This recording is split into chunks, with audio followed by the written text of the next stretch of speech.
খবরের শিরোনামে একাধিকবার জায়গা করে নিয়েছে উত্তরবঙ্গের চা বাগান ইস্যু। এবার লোকসভা নির্বাচনের মাঝেই বন্ধ হয়ে গেল আরও একটি চা বাগান। আন্তর্জাতিক মে দিবসের দিনই মাথায় হাত জলপাইগুড়ি বানারহাটের তোতাপাড়া চা বাগানের শ্রমিকদের। জানা গেছে দীর্ঘদিন ধরে পাওনাগণ্ডা ঘিরে শ্রমিক অসন্তোষ চলছিল, যার জেরে মে দিবসের দিনই কর্মবিরতির বিজ্ঞপ্তি জারি হয় তোতাপাড়া চা বাগানে। ঘটনায় তৃণমূল সরকারের বিরুদ্ধে ক্ষোভ উগরে দিয়েছেন চা শ্রমিকরা।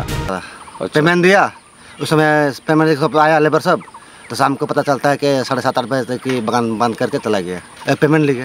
कितना पेमेंट ड्यू था आप लोगों का? पेमेंट हम लोग का था 3 पेमेंट। उसके बाद में हम लोग का PF पैसा जमानी है, वो सब लेके कुछ बातचीत पेमेंट लेके सब चल रहा था, इन्हें बगान बंद कर चला गया। पूरा पेमेंट दिया कि एक पेमेंट दिया खाली?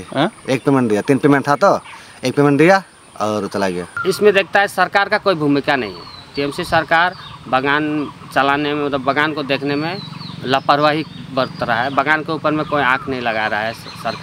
सरकार को देखना चाहिए, सरकार को बागान के ऊपर में नज़र देना चाहिए, नहीं तो और TMC सरकार देखता भी नहीं है।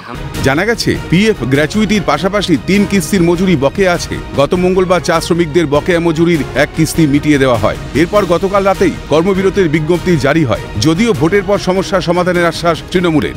যেহেতু ভোট চলছে, অবশ্যই আমরা দলীয়ভাবে আমাদের রাজ্যের মুখ্যমন্ত্রীকে বিষয়টাকে জানাবো। ভোটের পরে অবশ্যই কেন্দ্র সরকার যদি এই বিষয়টা হস্তক্ষেপ না করে, অবশ্যই আমরা দলীয়ভাবে সেই বিষয়টা মুখ্যমন্ত্রীর সাথে কথা বলে দলীয়ভাবে সেই সমস্যা মেটানোর চেষ্টা করি। তৃণমূলের শ্রমিক নেতাদের অভিযোগের কাঠগড়ায় তুলেছে বিজেপি। তৃণমূলের বিভিন্ন যে নেতারা আছে, শ্রমিক নেতারা এই শ্রমিকদের থেকে বিভিন্ন উপায়ে বিভিন্নভাবে টাকা পয়সা খেয়ে এবং চা বাগানের মালিকদের উপরে বিভিন্নভাবে অত্যাচার করে বাগানগুলোকে ধীরে ধীরে বন্ধ করতে বাধ্য করছে।